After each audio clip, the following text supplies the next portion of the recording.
तो national crime record bureau के ताज़ा तरीन ये आंकड़े जारी किए गए हैं, जिस पर मध्य प्रदेश में सियासत भी शुरू हो गई है। वहीं इस हवाले से पूरे मजमूई आंकड़े भी न्यूज़ 18 लगातार आपको पेश करता रहा है। अगर इस हवाले से हम बात करें तो एनसीआरबी के जो आंकड़े आए हैं उसमें 96% कम्युनल राइट्स में इजाफा हुआ है। लेकिन मध्य प्रदेश की तफसीलात पर आते हैं। मेहताब आलम हमारे साथ जुड़ रहे हैं, भोपाल से उनका रुख कर लेते हैं। मेहताब आलम, भले ही सरकार दावे कर रही हो कि लॉ एंड ऑर्डर के जो मामले हैं वो चुस्त दुरुस्त हुए हैं, लॉ एंड ऑर्डर को उन्होंने बेहतर बनाया है, लेकिन आंकड़े भारतीय जनता पार्टी की शिवराज हुकूमत को मुंह चिढ़ा रहे हैं।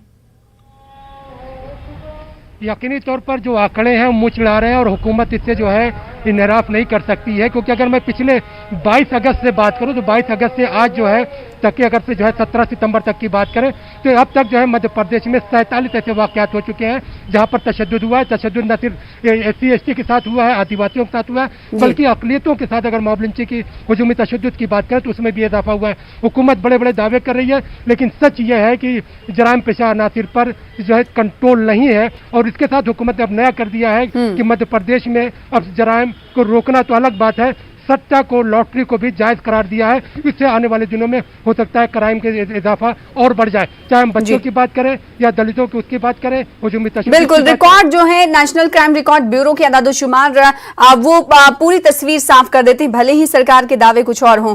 बेहद शुक्रिया हमारे साथ जुड़ने के लिए, वक्त की कमी है, हमारे साथ जुड़ने के लिए, तफसील से बातचीत करने के लिए मेहताब आलम। बुलेटिन में फिलहाल